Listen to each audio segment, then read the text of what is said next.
Paz do Senhor, queridos, mais uma vez. Amém. Por estarmos aqui mais uma vez.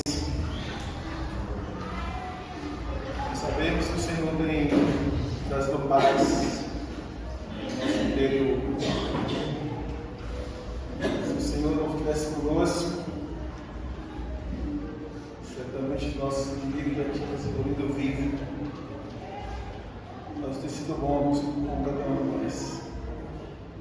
Debaixo de tantas pelejas, tantas lutas, tantas guerras, tantas doenças, tantas dificuldades, o Senhor tem sido bom com cada um de nós. Abra sua Bíblia, por favor, no Evangelho de João, capítulo 1, no versículo número 33, diz assim a palavra do Senhor. Eu vou ler mais o versículo 32. Então João deu o seguinte testemunho: eu vi o Espírito descer dos céus como pomba e permanecer sobre ele. Eu não o teria reconhecido se aquele que me enviou para batizar com água não me tivesse dito: aquele sobre quem você vir o Espírito descer e permanecer, este é o que batiza com o Espírito Santo. Eu vi e testifico que este é o Filho de Deus. Feche seus olhos, por favor.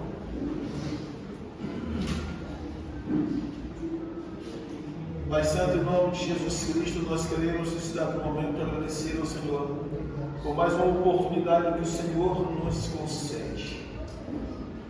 Mas se o Teu Espírito não estiver em nosso meio, se o Teu Espírito não estiver em nossas vidas, se o Teu Espírito não abrir os nossos olhos, não tem diferença alguma, Senhor. Então nós imploramos a Ti que o vosso Espírito tenha primazia e liberdade no nosso intelecto, a partir desse momento, para compreendermos a Tua santa e gloriosa palavra, Senhor. É o que Te oramos e agradecemos em nome de Jesus. Poder sentar aqui. Eu fiquei aí ainda há pouco com um outro texto para ministrar. E esse texto ardeu no meu coração. A dificuldade de se manter firme em um chamado. Eu disse: meu Deus, esse texto não tem nada a ver com esse tema, me ajuda, Senhor. Mas ardeu no meu coração de falar sobre isso. Imaginemos João, primo carnal de Jesus, humanamente falando, mais velho do que Jesus, 6 meses, mas não sabia quem era o Cristo. Ele sabia quem era Jesus, mas não sabia quem era o Cristo.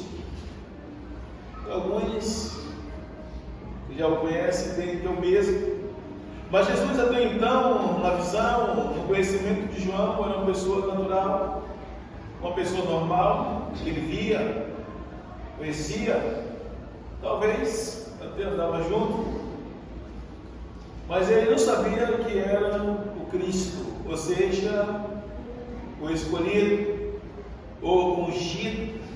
Ainda não tinha sido revelado nem para a humanidade quem era o Cristo. Até então o Cristo estava oculto. Nós entendemos que Jesus se batizou com 30 anos de idade. E só após os 30 anos de idade que Jesus assume a responsabilidade ministerial. Ou seja, só após os 30 anos de idade é que Deus revela quem é o Cristo. Só após 30 anos de idade é que Deus começa a revelar quem é o Cristo para João e para a humanidade. Só após os 30 anos de idade é que Jesus começa a operar milagres. Deus passa a usar a pessoa de Jesus de uma forma extraordinária, libertando vidas, curando vidas, revelando o seu ministério até os 30 anos de idade. Nós não vimos essas coisas acontecerem com Jesus. Ele assumia uma postura como se fosse uma pessoa normal, uma pessoa qualquer. E aí nós traçamos a nossa vida, enquanto nós não temos um encontro de verdade com Deus, enquanto nós entregamos para Deus de verdade, muitas coisas deixam de acontecer até nós se convertermos e nós recebemos algo de Deus. Para sobressair, me refiro à responsabilidade ministerial. Isso requer tempo. Quantas pessoas nos conhecem, sabem quem nós éramos e que nós somos hoje? Aqui está o maior testemunho quando as pessoas veem mudança de nós. Até então, as pessoas nos víamos como pessoas normais, pessoas que viviam como eles viviam. E depois que nós temos encontro com Cristo, a nossa conduta para aqueles que se permitem muda, a sua vida é transformada. Agora há um respeito, agora há uma forma das pessoas nos acolher diferente. As pessoas passam a nos ver como pessoas diferentes. Quando nós sabemos se importar como pessoas dignas do seu chamado, as pessoas passam a ter um certo receio, vergonha de nós, quando chegamos a algumas localidades, entendendo e enxergando quem nós éramos e quem nós somos hoje. Jesus então vivia uma vida normal, mas o que me chama a atenção aqui nesse texto revela o chamado de João.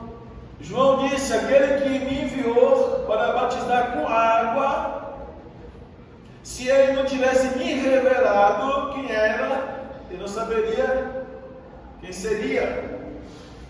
Ou seja, João, com toda a convicção, ele revela que o próprio Deus foi que deu a ele essa autoridade de batizar as pessoas com água. Ou seja, tinha um chamado específico, recebeu de Deus um chamado específico, uma responsabilidade específica, que era pregar a sua palavra, conduzir o povo ao arrependimento, conduzir as águas batismais,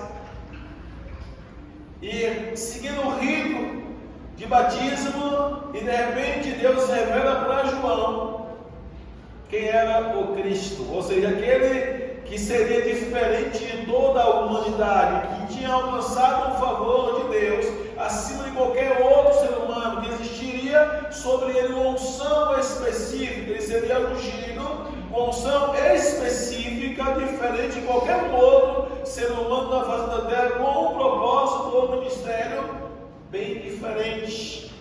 A responsabilidade de que Jesus recebeu de Deus, a unção específica, por isso que fala ungido, uma unção específica, uma graça específica estaria sobre Jesus para salvar a humanidade. E aqui nós vamos entender que se nós não nos permitirmos que o Espírito de Deus nos guie, nos direcione, se nós nos submetermos a Deus, à vontade de Deus, para que Deus tirasse de nós e se revele para nós um chamado específico, nós nunca iremos mudar. Ainda quando eu estava vindo aqui no carro, não comentei com ninguém, falei no meu pensamento, disse: Deus, como é difícil, Senhor, passar para a igreja, passar para o ser humano, até o controle, o domínio sobre a carne. Eu fiquei pensando sobre isso, disse: meu Deus, o que é que eu devo fazer? O que é que eu posso fazer para a igreja distinguir a diferença? Saber discernir a conduta que tem que ser adotada para ser um servo ou uma serva de verdade perante os teus olhos. Domínio próprio, autocontrole sobre os seus impulsos, desejos, a ponto de dominá-los e dizer: eu não vou mais ser escravo desse vício, desse pecado, desse erro. O que eu devo fazer, Senhor? Porque eu costumo dizer que o pior inimigo do homem é o pecado, não é o diabo. Porque quando alguém vence o pecado, se aproxima de Deus, deixa de fazer a vontade do inimigo, automaticamente a sua comunhão com Deus ela é restabelecida, a aliança volta a ser colocada no seu dedo. Deus, Ele renova a aliança conosco. Mas quando o homem vive na prática do pecado, não precisa o diabo derrubá-lo, ele já está caído. Não precisa o diabo se levantar. Mas quando nós estamos vivendo uma vida que agrada a Deus, uma vida de separação, isso significa ser santo, automaticamente o inimigo ele vai se manifestar, o inimigo vai nos ameaçar, vai nos caluniar, vai difamar, até manifestar em pessoas para dar medo ou querer colocar medo na gente. Mas isso não vai impedir que nós conseguimos progredir ou avançar ou crescer.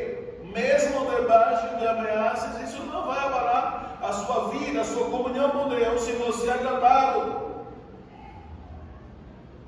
Aqui estava João, revelando o seu chamado, e mais maravilhado ainda, porque Deus se preocupou em revelar a ele quem era o Cristo.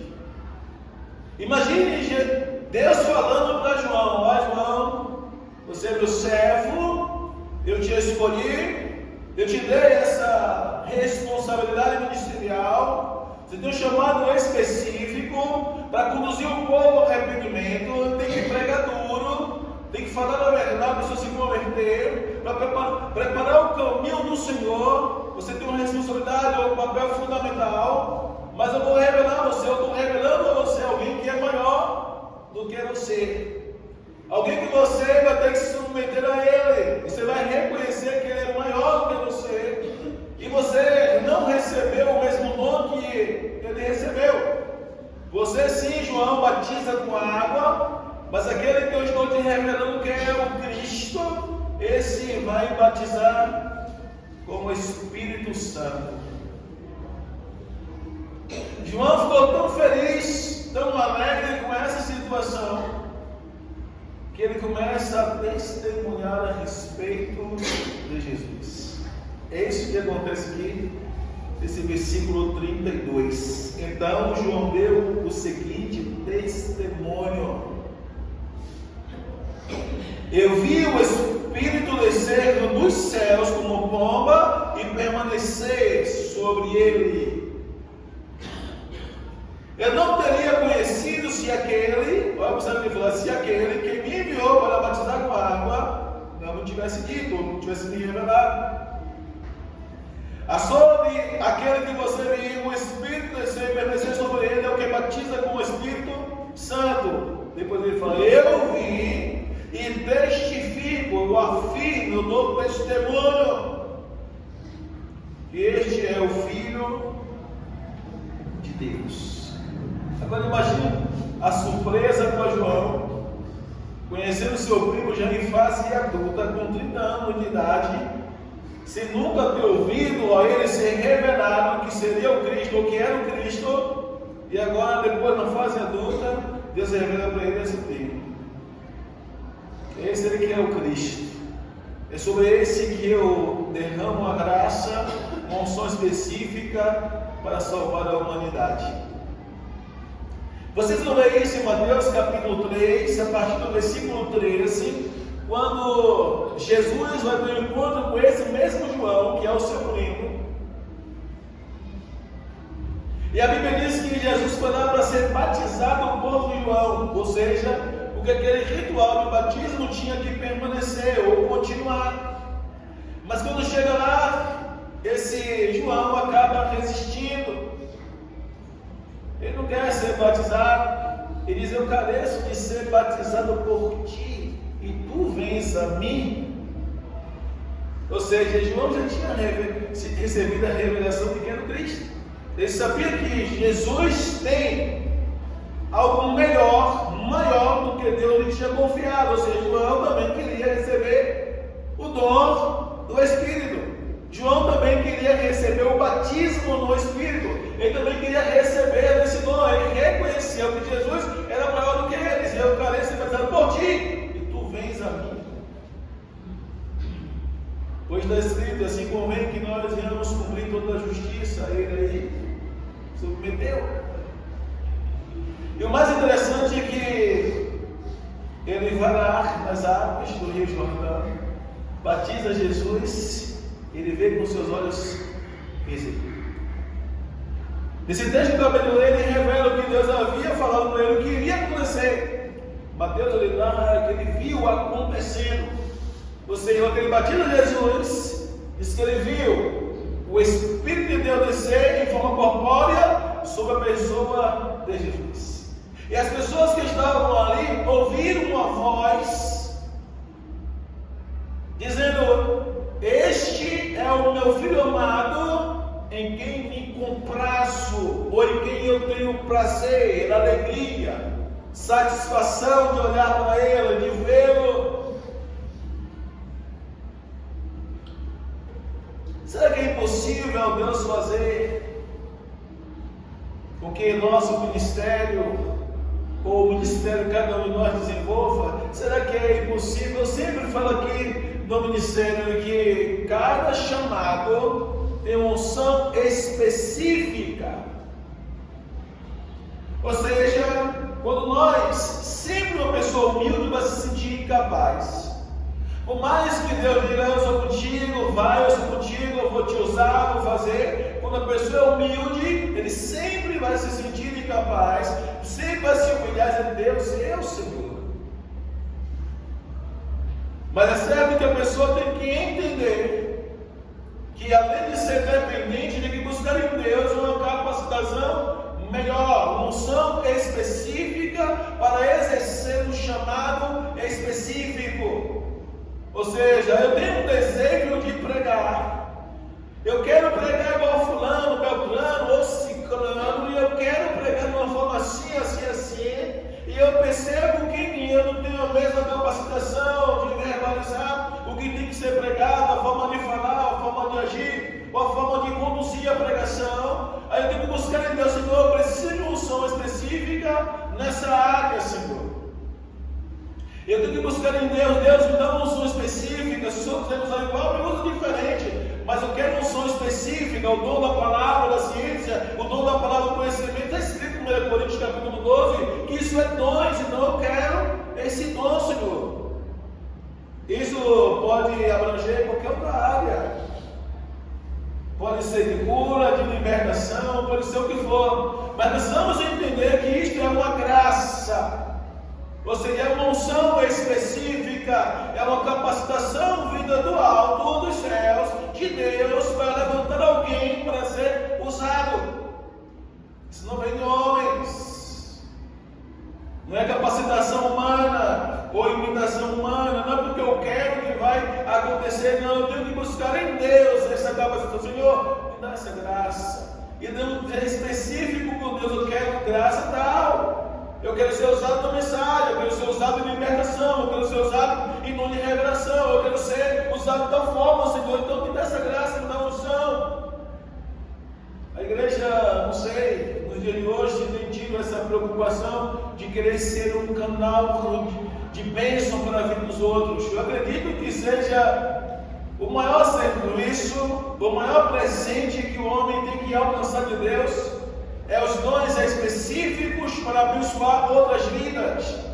Eu sempre falei sobre isso aqui no ministério, que os dons espirituais, biblicamente falando, são para edificação e crescimento do ministério. Quando um homem ou uma mulher, um servo ou uma serva, acaba se despindo de verdade das suas vaidades, dos seus desejos de vanglória, de prepotência, de arrogância, de querer se aparecer, automaticamente eles entendem que é um favor divino quando passa a ser usado. Então, quando a pessoa tem essa visão aberta, entende que ele não é nada, que Deus se lembra que nós não passamos em pó, isso é meramente favor divino a nós sermos usados, e grande é o privilégio, ele vai preferir ser usado para abençoar do que pedir para que Deus o abençoe por intermédio de outros. A gente vê hoje uma igreja mais egoísta, egocêntrica, do que um povo que de verdade quer ser servo. Nós criamos desejos em nosso coração, ou imaginação em nossa mente, muitas vezes, implorando dentro de nós para que Deus use alguém para falar conosco. Senhor, fala comigo. Senhor, usa alguém para falar comigo, porque o Senhor fica em silêncio comigo, ao invés de Deus me usa para abençoar outras vidas. Deveríamos ser diferentes. Senhor, eu quero estar aqui com meu egoísmo, cheio de egocentrismo, querendo só coisas para mim, só receber do Senhor. Eu quero ser um canal de bênção nas tuas mãos para abençoar outras vidas. Usa-me para a tua glória, Deus. E aí as coisas podem voltar a funcionar da forma correta. Deus busca pessoas na brecha. Deus tem busca de pessoas que querem servir e não para ser servido. Em Marcos 10, versículo 48, se não me falha a memória, a Bíblia diz que Jesus, nem mesmo Jesus, ele veio para ser servido, mas para servir e dar a vida em resgate de muitos. Ou seja, Jesus, lê o versículo 45, por favor. Não do texto não precisa mudar para isso mesmo. Mas só para nós entender, irmãos, a igreja que aprendeu, preciso ser servos. Se vocês colocarem assim no dicionário, o que é servir a Deus? Aí vai dizer assim, ó, servir a Deus é você fazer parte de um grupo de pessoas que congregam. Servir a Deus é servir ao seu próximo, é fazer o bem às pessoas que estão à sua volta. Quem é que pode servir a Deus? De que Deus necessita para ser servido? Me digam aí, Deus carece de alguma coisa para nós ajudarmos?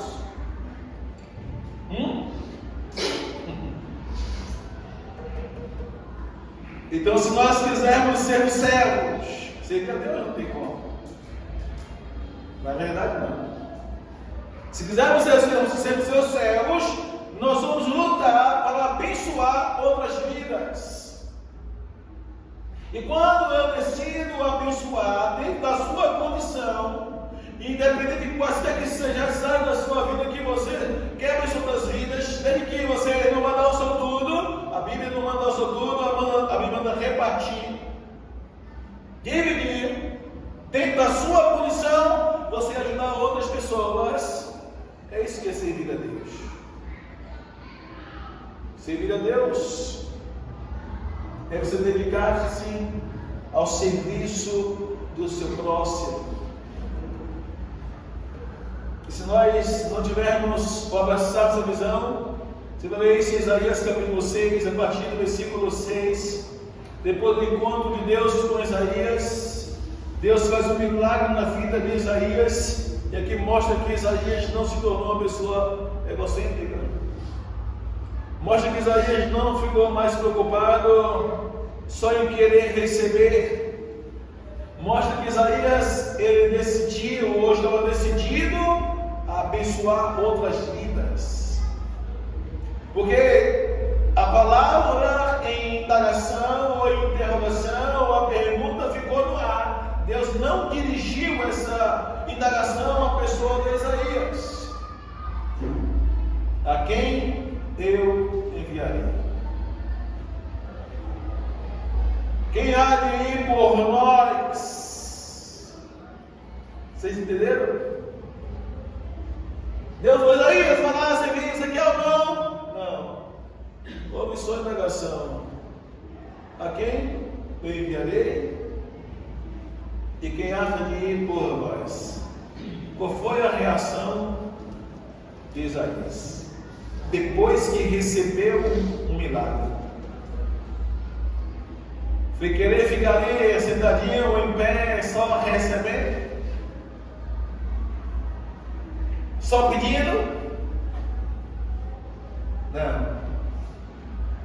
Ele decidiu abençoar outras vidas depois do milagre que ele recebeu de purificação dos seus lábios. É o que Deus espera da sua igreja no dia de hoje. É sermos gratos, reconhecermos o que Ele fez, o que Ele está fazendo nas nossas vidas e se preocuparmos com os outros que estão perdidos. Ao invés de orarmos, Deus, fala comigo, Senhor, ora, fala, Senhor, com aqueles que ainda o Senhor não tem falado. Aqueles que tiveram experiência com Deus, eu não preciso mais, eu já te conheço. Fala com aqueles que o Senhor ainda não se revelou. Se revela para aqueles que o Senhor ainda não se revelou. Dá experiência àquele que não tem uma experiência contigo. Essa tem que ser uma postura de uma igreja. Ser grato a Deus pelo povo que já recebeu dele. Dizer, Deus, agora toca em quem não te conhece. Toca de uma forma diferente daqueles que o Senhor ainda não tocou. Dá uma experiência àquele que não tem tido experiência contigo. Porque se não tiver uma experiência contigo, eles não vão permanecer. Eu costumo dizer que a igreja não deve ser religiosa. Que Deus não se agrada de religiosos, nem tampouco de religião. Mas a igreja são aqueles que se submetem à vontade de Jesus e se preocupam com os perdidos. Eu estava ainda há pouco ali orando e falando, Deus, cadê o rapaz que entregou a vida ao Senhor? E eu me perguntei, falando para Deus, será que alguém me visitou? Será que alguém ofereceu o estudo bíblico? Será que alguém orou por ele? Eu comecei a orar e falando para Deus, cadê a preocupação dos teus para com os perdidos? As almas dentro da congregação às vezes se rendem a Jesus, mas não há preocupação de edificação. E eu falei para Deus, tomara que alguém tenha ido lá. Tomara que alguém esteja orando por ele. Tomara que alguém o abrace como filho na fé. E apresentei a vida dele ao Senhor. Uma alma que se rende a Jesus. Talvez não tenham abraçado. Imagine se vir 10, se vir 20, se vir 30. O que nós iremos fazer? Deixar voltar para o mundo? Eu estou falando de experiência. João teve sua experiência, adotou uma postura de servo, e depois que assume sua postura de servo em serviço ao Senhor, batizando e convertendo as pessoas nos seus maus caminhos, a Bíblia diz que quando iam ser batizados por João, as pessoas, antes de descer as águas, confessavam a João os seus pecados. Esse confessar de João, eu fazia isso, eu deixei. João, abandonei isso que eu fazia de errado. Eu tinha tal vício, João, já joguei fora, já não estou mais fazendo. Então venha ser batizado nas águas. Eles confessavam os seus pecados a João. E João, por intermédio do batismo e da pregação de arrependimento, conduzia o povo ao encontro com Jesus. Hoje, as igrejas não querem ouvir pregação que confronte seus enganos, seus erros, pecados. E é isso que é ser egoísta, egocêntrico. O seu ego está acima da vontade do divino. Se mexer comigo, eu viro uma cobra. Se mexer comigo, eu viro uma jararaca. Se mexer comigo, eu fico nervoso. E se vir falar comigo nos meus erros, eu vou rebocar, vou falar mesmo. Falar dos erros, não está falando de acertos. Eu não vou ficar calado mesmo, eu vou ficar calado. Ele você diz, meu ego, o eu. Enquanto o servo de verdade, quando ele se converte genuinamente falando, ele se alegra quando repreendido, porque vai lhe aperfeiçoar. Imagina a pregação João, raça de víboras. Imagine. Chamando o povo de cobra na cara assim. Quem vos ensinou a fugir da ira futura? Produzir frutos dignos de arrependimento. Que pregação morta, né? O povo fazia? João, estou abandonando João, estou deixando João, estou pronto João, mas venha. Vocês estão entendendo? Eu tenho que aprender a discernir o que é certo e o que é errado. Quando eu estou certo e quando eu estou errado. E mesmo se eu estiver certo, se for uma repreensão necessária, eu tenho que ter humildade para receber. Se eu estiver errado, não tenho nem moral de reivindicar. Nem moral para achar que tem o dever de se defender ou reivindicar alguma coisa. A não ser, se não for cristão, estar assumindo uma posição como cristão no lugar errado. E se eu digo que eu sou cristão, estou nas mãos de reconhecer Jesus como seu Salvador, eu tenho que me submeter à sua palavra.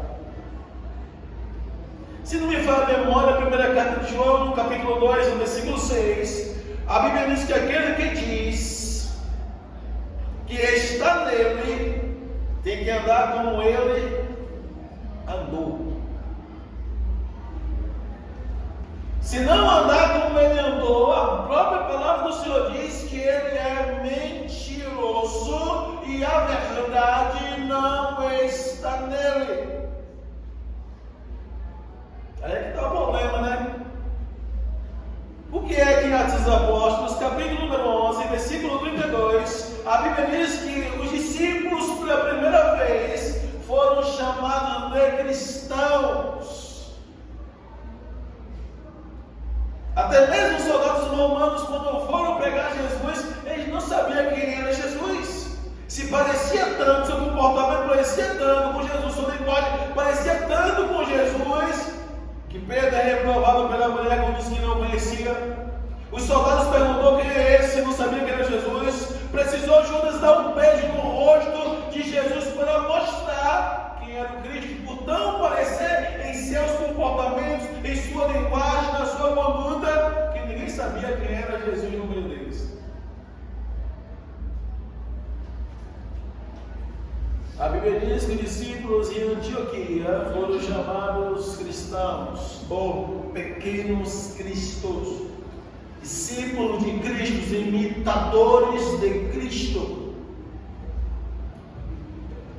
Ou seja, eles estavam determinados a seguir os passos de Jesus em todos os seus ensinamentos, comportamento, abraçando a mesma visão, a mesma forma de agir, a mesma forma de pregar, a mesma linguagem, o mesmo propósito de salvar as almas. E as pessoas olhavam e diziam: rapaz, vamos chamar eles de cristãos, porque eles estão idênticos a quem?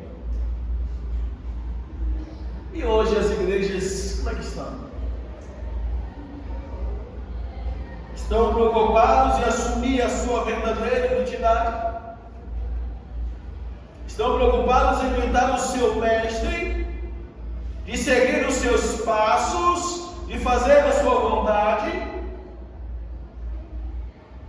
E é por isso que eu falei, né? Não sei se não for cristão, porque existem os cristãos verdadeiros e existem os falsos cristãos, falsificados.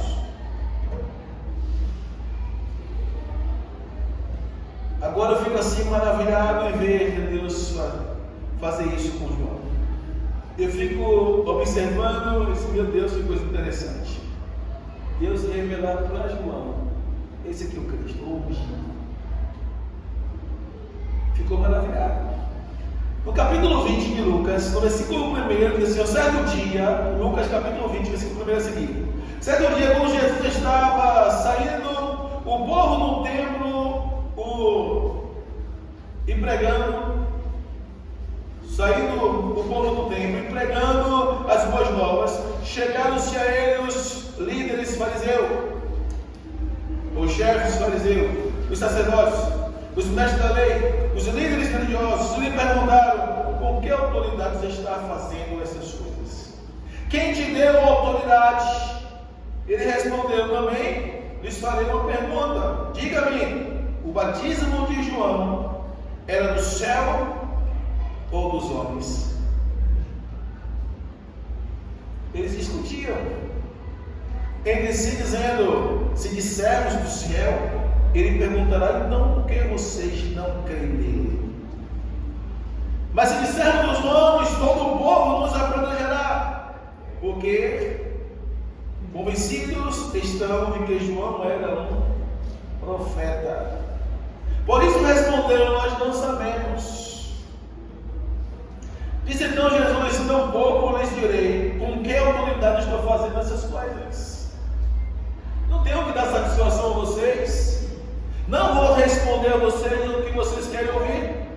Ou seja, Jesus reprovando a hipocrisia daqueles pseudos líderes religiosos que estavam rejeitando a praticidade do batismo nas águas por intermédio de João, rejeitando João, repudiando João, e agora vai lá querer pegar Jesus numa falha, perguntando quem dera a ele tal autoridade, se considerando os pseudos líderes únicos.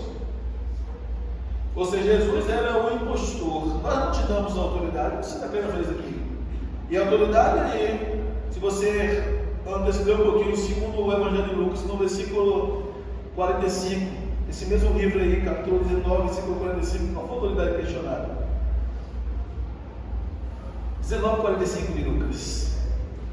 Então ele entrou no templo e começou a expulsar os que estavam vendendo. Disse: está escrito: minha casa será casa de oração, mas vocês fizeram dela um covil de ladrões. Todos os dias ele ensinava no templo, mas os chefes dos sacerdotes, os mestres da lei, os líderes do povo procuravam matá-lo. Todavia não conseguia encontrar uma forma de fazê-lo, porque todo o povo estava fascinado pelas suas palavras. Eles, por inveja de Jesus, estavam procurando uma brecha para tirar a vida de Jesus, porque Jesus repreendeu aqueles líderes, aquele povo que estava fazendo no templo, que era um lugar de busca, um lugar de intimidade, um lugar de oração, um lugar de comunhão com Deus, como vendas, vendendo coisas lá dentro. Estava sendo comercializado as coisas dentro do templo, ou nas portas do templo. Jesus chega lá e acaba com aquela festinha carnal, humana, fora dos princípios. Aí depois foi questionado com que autoridade Jesus fazia essas coisas. Eles não reconheciam a autoridade concedida do Pai a João. Aí Jesus, sabendo, pergunta a eles: eu vou fazer uma pergunta a vocês também. Antes de responder a vocês, eu quero que vocês me dêem uma resposta também de quem é o batismo da pessoa de João. É do céu ou dos homens? Aí eles começaram a dizer: se dissermos que é do céu, ele vai nos dizer. E por que vocês não acreditam? Vocês rejeitam? Se dissermos que é dos homens, o povo pode nos apedrejar, porque eu tenho como profeta a pessoa de João. Aí decidiram entre si dizer para Jesus: vamos saber de onde é. Aí Jesus volta e diz: também eu não vou dizer a vocês de quem eu recebi tal autoridade. Tem coisas que nós não entendemos. Nós podemos reprovar uma conduta, pessoas que passam dizendo-se servos, e passam aqui para princípios, mas nós não podemos apontar o dedo sobre pessoas que nós não conhecemos, se tem chamado de Deus ou não. É bom orarmos, implorar para Deus se revelar para a gente. Imagine João, do nada, surge com essa prática de batismo.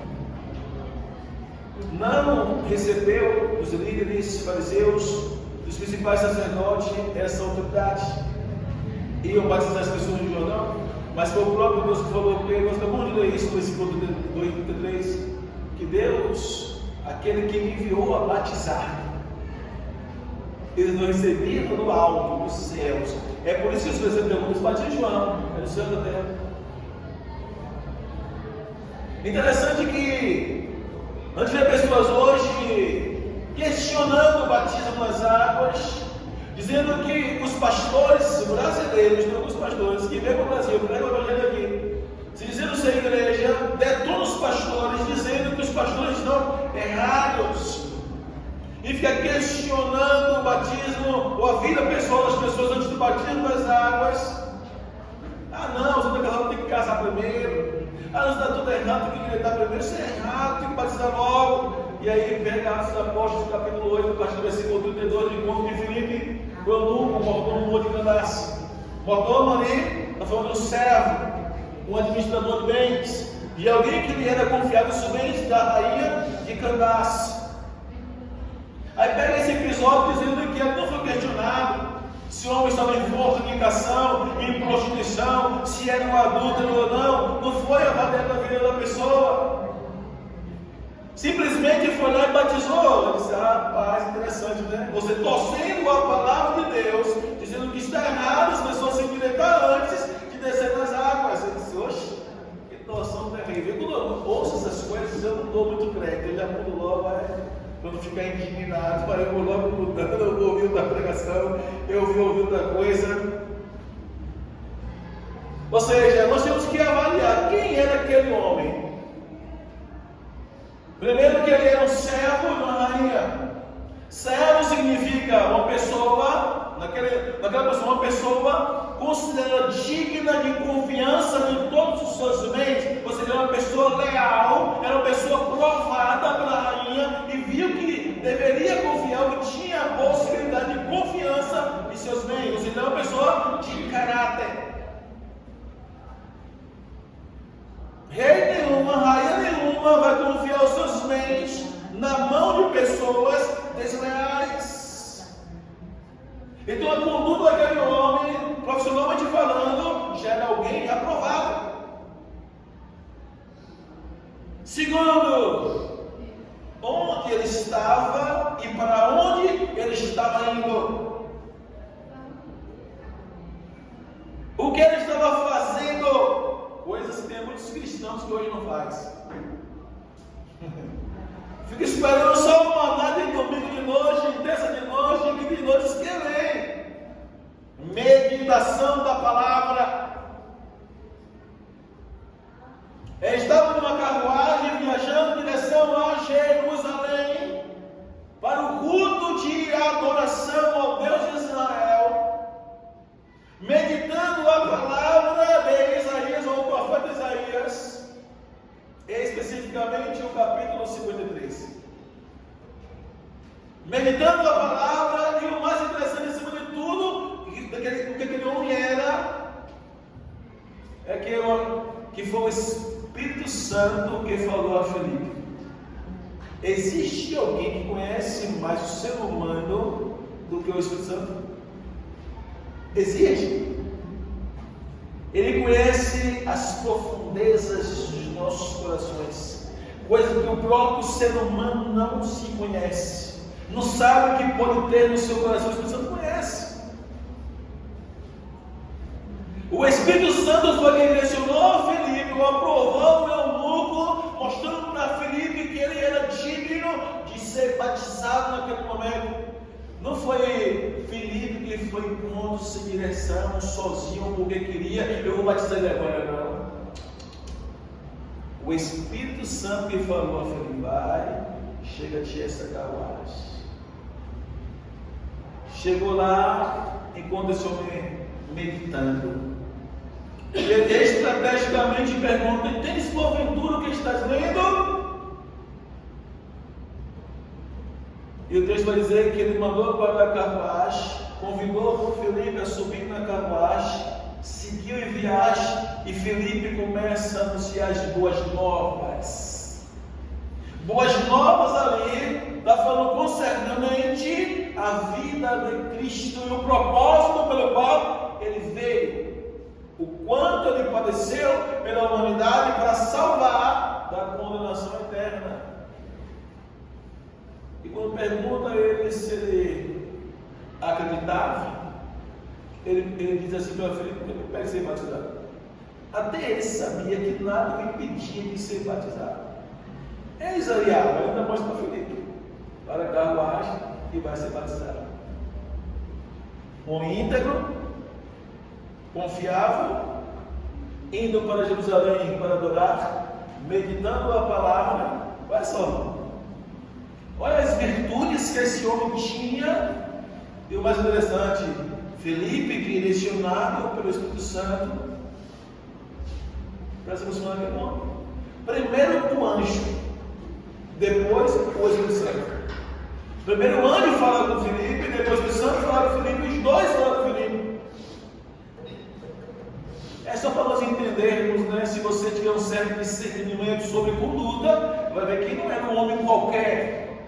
Deus, biblicamente falando, quando ele tinha um chamado vindo de alguém, ele vai escolher, ele vai batizar, ele vai encher do seu espírito, ele vai conduzir o chamado e vai depender da obediência. Se nós desobedecermos, iremos perder a nossa oportunidade. Se nós obedecermos, nós iremos crescer. Mas o foco principal é nos permitir que o Espírito Santo ele guie as nossas vidas. Deus direciona. E Deus salva o mundo após o batismo. Essa é uma passagem bem explícita, onde a gente vê que após esse batismo, ele nem viu mais a face de Filipe. Filipe foi arrebatado, apareceu numa outra cidade, chamada Azoto. Quando Deus chama alguém, Deus ele capacita. Deus não direciona as pessoas para a casa de ninguém por intermédio do seu Espírito em vão. Se você ler Atos dos Apóstolos, capítulo 10, você vê que o anjo apareceu na casa de Cornélio. Quem era Cornélio? Para Deus achar graça de Cornélio. E depois conduzir Pedro para Pedro batizar eles nas águas. Quem era Cornélio? Por que não levou muito tempo para ser batizado? A Bíblia é bem explícita em dizer que Cornélio era um homem temente a Deus, ele era um homem justo, um homem respeitado perante aqueles povos. Olha só, o homem que ele orava continuamente e dava muitas esmolas, ou seja, ajudava muita gente necessitada. Ele não era um desordem, não era um homem que não temia a Deus, não era um homem mau caráter, não era um homem que não tinha um coração ruim. Aí a Bíblia diz que Deus enviou o anjo e disse: mande até Jope. Procure um homem lá que ele mudou o sobrenome Pedro, um homem chamado Simão, que está na casa de um outro homem chamado Simão. Você vai lá, manda chamar ele. Interessante que Deus é tão tremendo que Deus, quando ele quer fazer uma obra, ele capacita até mesmo quem não sabe o que Deus vai fazer. Ou seja, Pedro ele não tinha recebido de Deus a revelação de que ele seria chamado por um centurião italiano da Itália. Ia para outro país, a convite de um centurião, de um comandante de exército, para visitar a sua casa, para ouvir da boca de Pedro as boas novas de salvação. Mas você não vê os soldados chegando na casa de onde Pedro estava hospedado. A Bíblia diz que Pedro estava jejuando. Olha que coisa interessante. 2 dias em jejum. E quando o anjo visitou Cornélio, o Espírito Santo, antes de visitar Pedro, já estava capacitando Pedro a jejuar. Capacitando Pedro a ter esse encontro com Cornélio e todos os seus amigos e familiares. Apenas Pedro, sentindo fome, procurou esquentar alguma coisa. E antes de descer no terraço, o Espírito Santo falou com Pedro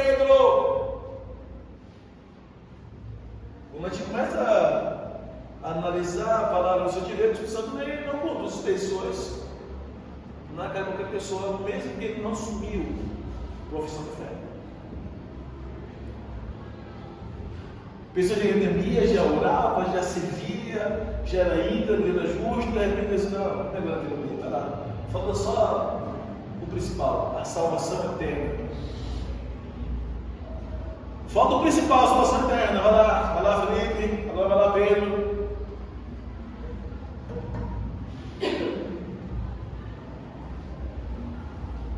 Eu enviei esses homens a vir ter contigo, não resista. Agora eu falo, não insiste em ir com eles, você não resista, você tem que ir. Pedro, cheio de preconceitos e conceitos judeus na sua mente, começou a imaginar o que Deus está fazendo comigo, hein? Porque no entendimento da maioria dos judeus naquela época, entendia que Deus não ia salvar as demais nações, porque a nação de Israel é o seu povo predileto. Agora Deus manda pessoas incircuncisas, pessoas que não fez parte de circuncisão, chamar ele para na sua casa. Pedro poderia resistir, Paulo disse, eu não vou fazer isso. É por isso que Deus deu a visão a Pedro, anteriormente falando, veio um lençol, não foi um vaso, foi um lençol, tem pessoas que dizem, foi um vaso, foi um lençol, com 4 pontas atadas para cima, com lá dentro, com vários répteis, quadrúpedes, animais, que eram reprovados pelas leis do levirato. Ou seja, animais que Deus dizia nas leis estabelecidas por Moisés que deveriam comer. Aí Pedro vê aquilo, ouve a voz de Deus assim, bate palma, eu não vou comer isso. Bate palma, eu nunca toquei coisa imunda na minha boca. Outra vez a voz diz, não torne imundo o que Deus o purificou. Ou seja, as palavras, você está indo para uma casa do povo que Deus o purificou, que Deus justificou, que Deus santificou. Você vai ter que ir na casa daquele homem sim, que você está acreditando que não tem pacto comigo. Glória a Deus. Aí Pedro teve que rejeitar agora os seus conceitos, ou rever os seus conceitos, vai ir na casa daquele homem. Imagine Pedro agora sendo quebrado, né? Todo quebrado, Senhor, tudo certo, vou na mão, Senhor, eu vou, quando a minha vontade eu vou, é incircunciso, mas eu vou, Senhor, não, quem sou eu para questionar uma coisa? É Pedro.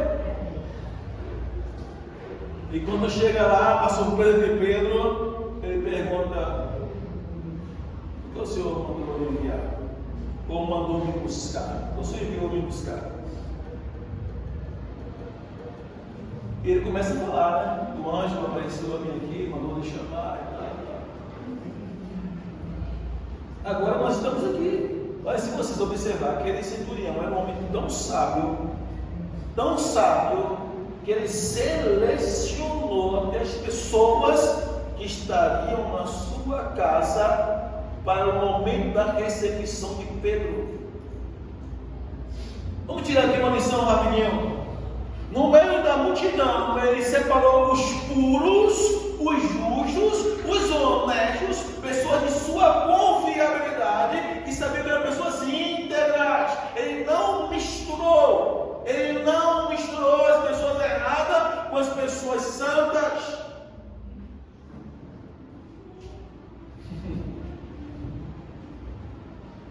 E quando Pedro chega lá, depois da seleção de Cornélio, ou por intermédio de Cornélio, é o povo que Cornélio aprovou, que era temente a Deus, que eram dignos de receber a mensagem divina, diz que Pedro começou a falar as boas novas, e de repente o Espírito de Deus desceu sobre todos que estavam na sua casa. Agora imagine, né? Jesus batizando todos que estavam na casa de Cornélio, o susto que Pedro tomou ao ouvir falar noutras línguas. Não foi línguas acadêmicas, não foi hebraico, grego, inglês, foi línguas estranhas. Que Pedro falou assim, olha, o que nós vamos fazer? Por Por que não batizar essas pessoas que receberam os mesmos dons que nós recebemos no princípio? Vocês entenderam? Pronto, quebrou Pedro todinho. Eles começaram a falar em outras línguas. Pedro ficou impactado, surpreso ao mesmo tempo, impactado por ver o poder e surpreso em ver Deus visitando pessoas que até na sua infância eles entendiam ou foram ensinados que Deus nunca teria comunhão com esses povos. E agora encontra Pedro lá surpreso com aquela situação.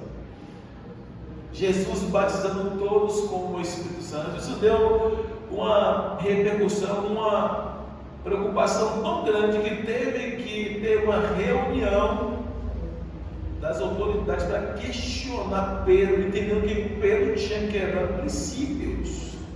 No capítulo 11, Pedro foi chamado para esclarecer o que ele tinha ido fazer naquela outra nação, com isso daquele povo.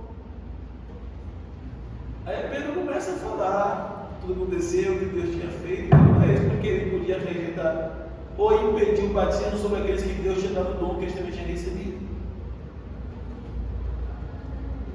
Deus mandou na casa de Cornélio, Deus mandou encontrar aquele eunuco. Como era a conduta? Então nós não podemos reprovar batismo de pessoas que querem direcionar as pessoas do caminho correto. Nós temos que fugir de igreja que as pessoas querem misturar tudo, batizar as pessoas de qualquer jeito. Aí que está o perigo. Tem que haver um direcionamento. Até a palavra converter, hoje pela manhã na escola bíblica fala sobre isso. A palavra converter significa mudar o rumo, mudar de vida moralmente perante a sociedade, voltar atrás da sua origem principal. Nós pregamos na igreja que nós podemos voltar atrás no sentido de pecado. Mas não é que Deus criou todas as coisas, Deus criou em pecado ou puras? Deus criou Adão e Eva em obediência ou em desobediência? Deus criou todas as coisas puras. Só no capítulo 3 de Gênesis que fala que era no homem que ele estava caindo diante de Deus. Então toda a humanidade carrega esse peso do pecado de Adão, chamado pecado original, em Romanos capítulo 5, no versículo 14. Até mesmo aqueles que não cometeram pecado, diz a palavra, está embutido no pecado original que Adão cometeu. Então toda a humanidade tem que se render aos pés de Jesus, se converter, dizer, não, eu não vou mais viver de acordo com o sistema desse mundo, eu não vou viver de acordo com o que eu aprendi nesse mundo, eu não posso praticar tudo o que eu aprendi no mundo, eu tenho que viver de acordo com a vontade de Jesus. Converter isso, voltar à sua origem original, voltar a ser puro, voltar a ter intimidade, voltar a ter comunhão com o Pai. É isso que é converter. Agora imagine se, sabendo o significado da palavra converter, e quando chegamos aqui para mostrar para o mundo, mostrar para as pessoas, divulgadas em redes sociais, não instruirmos, não direcionarmos as pessoas no caminho certo, para mostrar ao povo tirarmos fotos. Ao invés de aconselharmos e esperarmos as pessoas se transformarem, casassem, abandonar a fornicação, a prostituição, o adultério, qualquer tipo de pecado, qualquer tipo de vício, para depois se batizar, para agradar a humanidade. Outros lugares não estão assim. O preocupar é mostrar para os outros que nós estamos batizando. E bota as pessoas de qualquer jeito. Bota as pessoas sem instruir as pessoas a ter um posicionamento adotando a identidade de Cristo. Complicado. Os pastores que pregam a palavra, ensinam a palavra como que é, eles são questionados, criticados de uma forma prejudicial. É que não tem um conteúdo da palavra, não tem conhecimento de princípios, não consegue distinguir entre o falso e o verdadeiro, o certo e o errado, conduta adequada e inadequada, vai cair nas lábias. E Então, observe o comportamento, a conduta desse povo, a vida desse povo pelos quais o Espírito Santo conduziu os seus servos. Como é difícil nós vermos no dia de hoje as pessoas assumirem seu ministério e não ser criticado, questionado. João aquele passou apertos. Quando Jesus questiona esse povo, perguntando para eles de que era o batismo, porque eles rejeitaram. Imagine João sabendo que aqueles líderes religiosos os rejeitavam, não acreditavam e nem davam crédito ao chamado ou ao ministério que Deus tinha lhe confiado. Tem um lado positivo para nós tirarmos lições que João diz para nós: ele não desistiu, independente de que as pessoas davam crédito ou não, que as pessoas confiassem ou não, reconhecessem ou não, ele permaneceu. Interessante que ele obedeceu, ele permaneceu à obediência e continuou batizando até o dia da sua morte. Isso me faz memória em Mateus capítulo 14. Até mesmo na sua morte, ele teve um privilégio tão grande, mas tão grande, capítulo 11.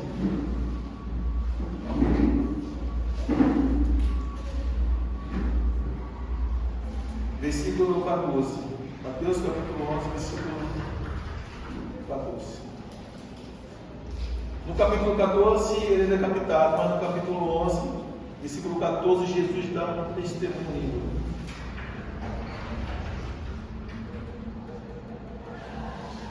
Observe bem. Eu vou ler para o versículo 1, Jesus, a Bíblia falando sobre João Batista. Olha o que Jesus fala. Depois que terminou de instruir seus 12 discípulos, Jesus saiu para ensinar e pregar na cidade da Galileia. João, ao ouvir na prisão o que o Cristo estava fazendo, enviou seus discípulos para lhe perguntarem: és tu aquele que havia de vir?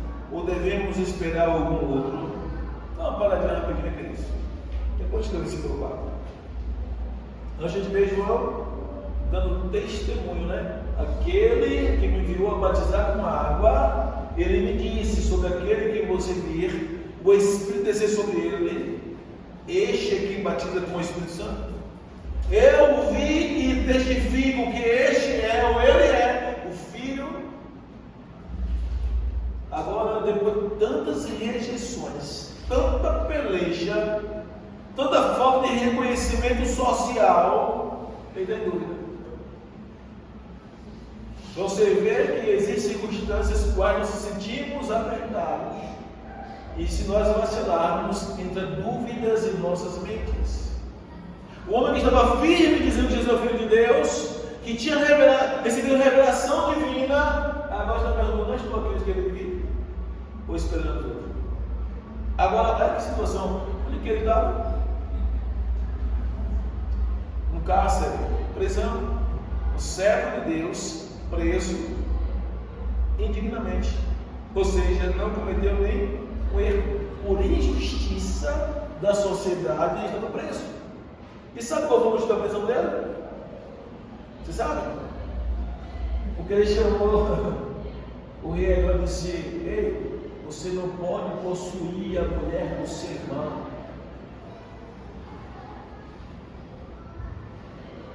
A Bíblia chama de Herodias. E tinha uma filha que era sobrinha desse rei, filha de um homem chamado Felipe. Felipe era o ex-pai dessa mulher, chamada Herodias. Eu assumi o nome de Herodias depois, agora filho com Herodes. Aí João falou: não tinha visto tu ficar com a mulher do seu irmão, rapaz? Foi o motivo de querer arrancar a cabeça dele, e por temor ao povo, não mataram logo, lançaram na prisão. Uma mulher maligna. A mulher que deveria ter vergonha não é o rei que ele mirado, mas a mulher que deveria ter vergonha, porque foi ela que ficou com o irmão. Ela estava casada com o irmão. E de repente, ela com o coração maligno esperou até a última oportunidade de pedir a cabeça de João Batista no prato. Instruindo a sua filha, peça a cabeça de João Batista no prato. Após agradar o rei por uma dança, pegou o rei fazendo uma promessa: me pede o que você quiser, filha, até metade do reino eu te darei. Ela foi correndo para a mãe e perguntou: o que eu devo pedir como presente? O rei disse: posso escolher qualquer coisa. Tinha tantas coisas boas para pedir. A mãe foi pedir logo o quê? A cabeça de João Batista no prato. Esse coração do Senhor era bom. Poder reprovar do adultério. Cabeça de João Batista.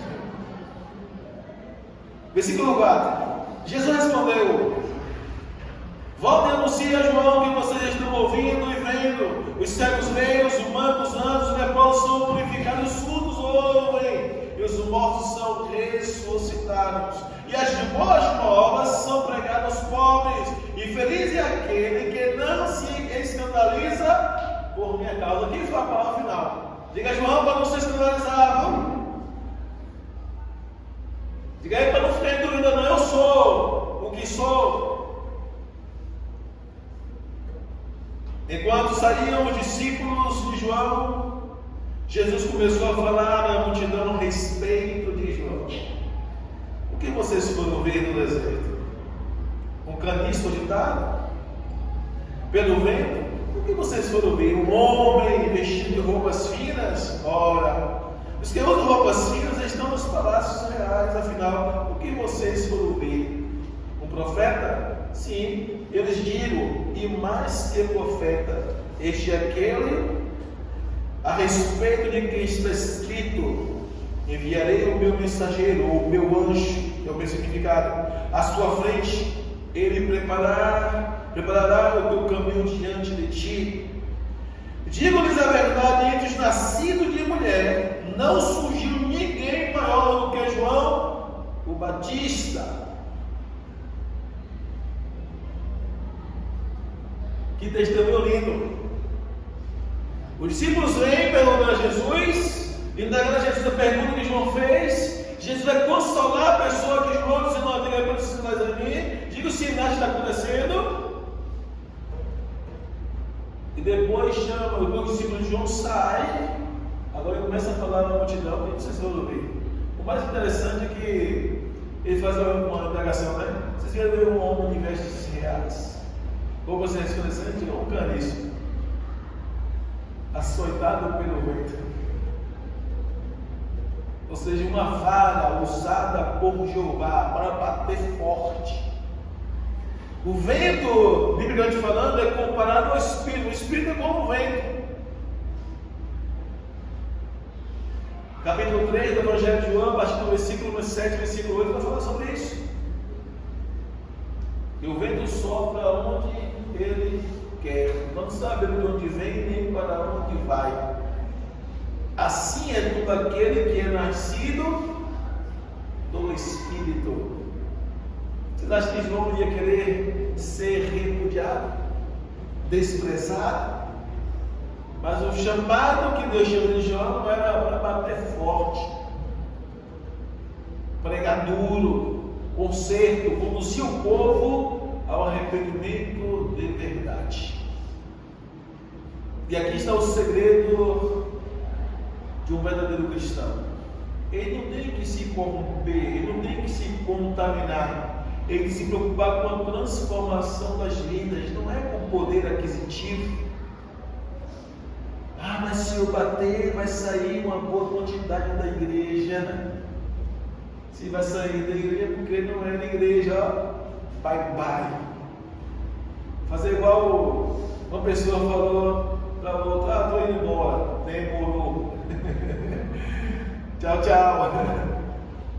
Uma igreja de verdade, ela se alegra quando se permite, ou alguém se permite ser usado para transformar ela.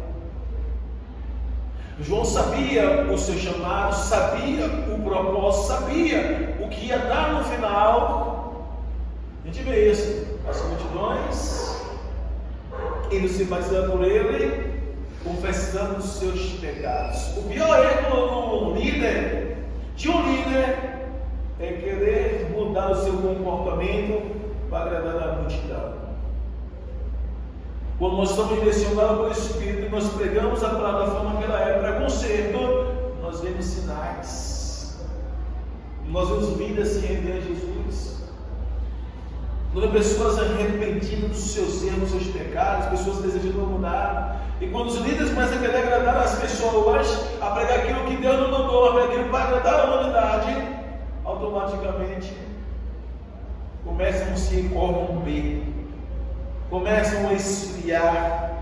Já não há mais uma sacudida para andar em santidade, já não há mais preocupação de viver uma vida digna diante de Deus. Esse é um dos perigos. João não tinha essa preocupação. João pregava a palavra, direcionava ao arrependimento, e independente de quem quer que fosse, podia ser pequeno, podia ser grande, ele na tampa, como diz alguém, nos olhos, ele falava a verdade. E as pessoas se convertiam, as pessoas mudavam seu comportamento, mas tinha perseguição. No capítulo 14, esse mesmo livro,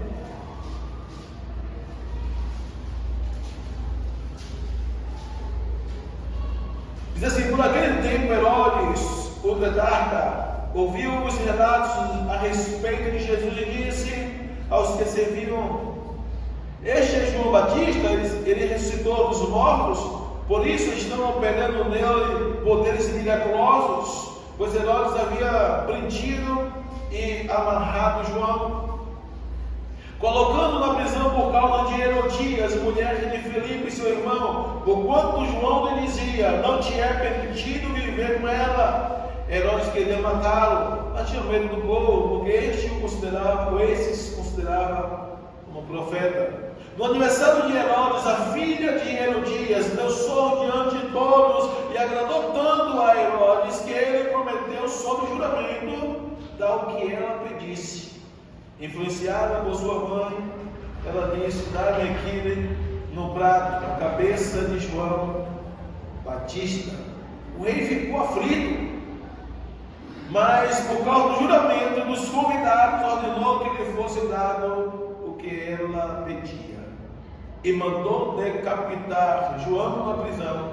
Sua cabeça foi levada num prato e entregue à jovem que a levou à sua mãe.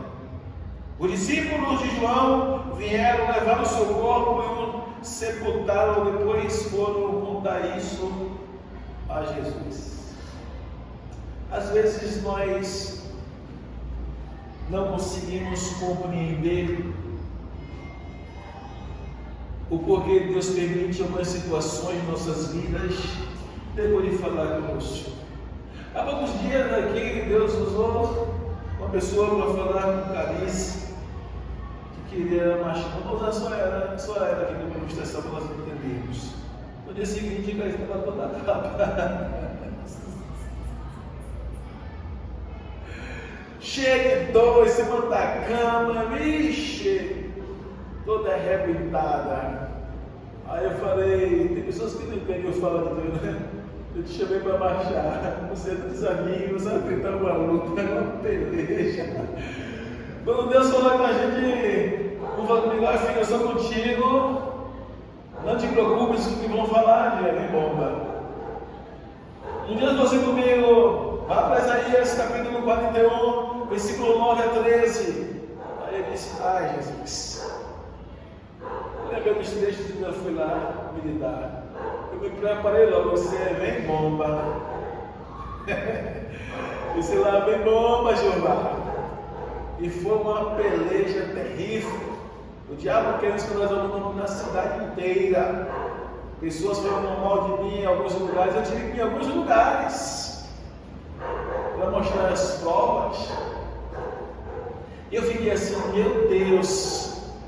Surpreenda não, Deus. Eu sou contigo, homem, eu sou contigo, mulher. Aí nós se empolgamos, achando que Deus está nos engrandecendo. Muitas vezes eu se prepara que vem bomba. Estou preparando você para você ficar sentindo forte, mas se prepara que vem uma bombinha aí para você resolver desativar.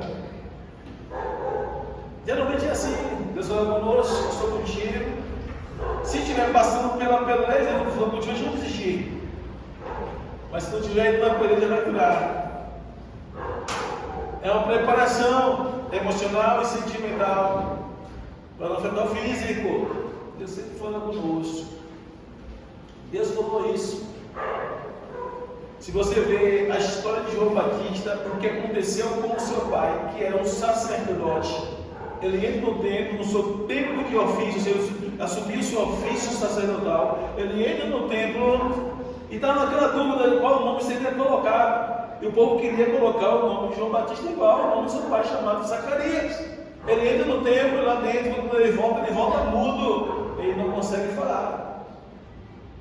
Até onde falar com ele que ele deveria colocar o nome de João, seu filho, e porque é duvidor, e Deus dá a ele a capacidade de ser pai, todos os dois eram avançados em idade, tanto Isabel como Zacarias, duvidaram seu coração, onde diz, porque duvidastes, só vai falar quando o menino nascer.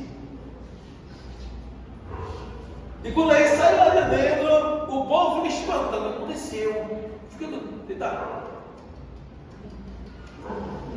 E não consegue falar nada, o povo fica tudo assustado. O que aconteceu? Será que Deus puniu? Será que Deus feriu? O povo começou a ficar assustado. Você entendeu porque Zacarias entrou no meio de Deus e voltou lá sem falar.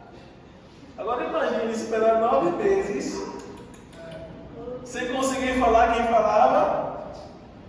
Até o menino nascer, ele pega uma tabinha, né? Uma tábuazinha. E colocou escrito, o nome dele será João. Aí a língua dele se soltou, ele voltou a falar. Ou seja, ele obedecia a ordem de Deus, ou ele se arrebentava. Agora imagine, depois de tudo isso, na vida do pai dele, Zacarias, o menino saltando no ventre da sua própria mãe, cheio de espírito no ventre. Diz que ele seria levantado por Deus para ser um precursor, seria aprendido pelo Senhor. E depois ele morrer assassinado, perdendo sua cabeça por vingança ou por reprovar pecado, e levar sua cabeça num prato para uma mulher do coração maligno. Vamos entender isso? Como compreender isso? Depois de tantos sinais miraculosos. Agora, uma coisa séria. Se nós nos permitirmos que nossa visão seja mais ampliada, nós vamos entender que aqui foi o que aconteceu eternamente falando. Mas eternamente falando, ele partiu para a glória mais cedo. Ele alcançou a sua eternidade mais cedo. Não existe sofrimento na face da terra que possa se comparar ao sofrimento de Cristo. Por mais que nós soframos, ninguém pode dizer, eu sofri milésimos de milímetros de sofrimento de Jesus. Mas se você calcular quanto tempo? 3 anos e 6 meses. O ministério de Jesus dura de 30 anos a 33 anos e 6 meses. 3 anos a 3 anos e 6 meses, por inveja, perseguição, em cima de calúnias, difamação, assassinaram o Filho do Deus vivo em 3 anos e 6 meses. Ou seja, se durasse um pouco mais de tempo aqui na terra, o que não faria os homens com a pessoa de Jesus? O que não faria os homens na pessoa de João Batista? Então nossa visão tem que estar focada no dia de amanhã, onde? Aqui na terra. Não tem que ficar focado nos nossos sofrimentos. Queremos entender os desígnios de Deus. Ele morreu, arrancando a cabeça, mas de cabeça erguida diante do Deus vivo. Vocês conseguem entender isso? Ele não negociou o seu chamado. Ele não abandonou o seu ministério. Ele não foi rebelde às ordens divinas. Ele até mesmo recebeu o testemunho da pessoa de Jesus. E agora Deus recebe ele aonde? Na glória. Morte ridícula, terrenamente falando. Mas como nos mártires, para nos servir de inspiração, de não abrir mão do nosso chamado. Se nós não nos permitirmos que Deus abra a nossa visão futurística, certamente nós não vamos entender o tamanho ou o porquê Deus permite o tamanho do sofrimento da nossa vida. Quanto maior o seu sofrimento, maior vai ser os seus frutos. Quanto maior o seu sofrimento, se obedecer e permanecer, você vai ver os frutos. Hoje nós não entendemos, mas amanhã iremos entender. Mas se nós permanecermos, lá na frente vamos entender. Eu lembro uma certa feita, vamos ler aqui, uma coisa aconteceu comigo. O cidadão veio me agredir e eu disse: Deus, eu não posso pecar. A rua estava cheia de gente esperando o crente bater no ímpio. O ímpio arruma tudo.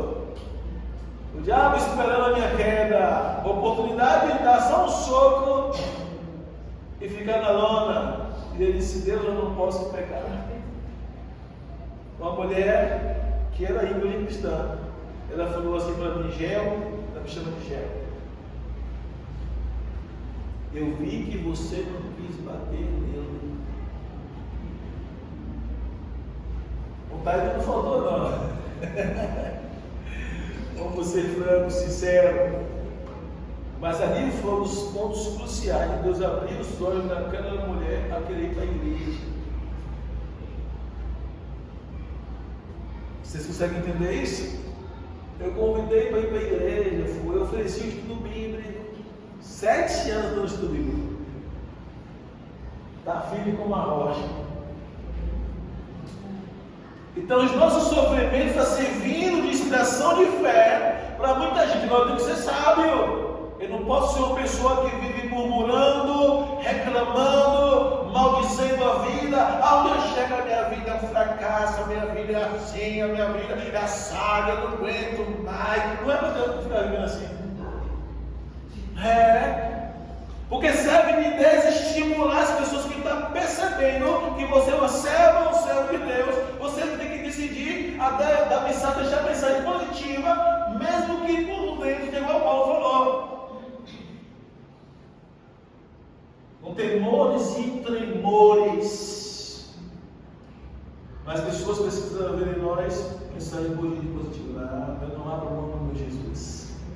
Eu não vou deixar de ir à congregação adorar o meu Deus. Eu vou continuar servindo a Ele até o último dia da minha vida. Nos seus momentos é só assim: Senhor, eu preciso miserável, eu estou sentindo fracassado, não paro de poesia.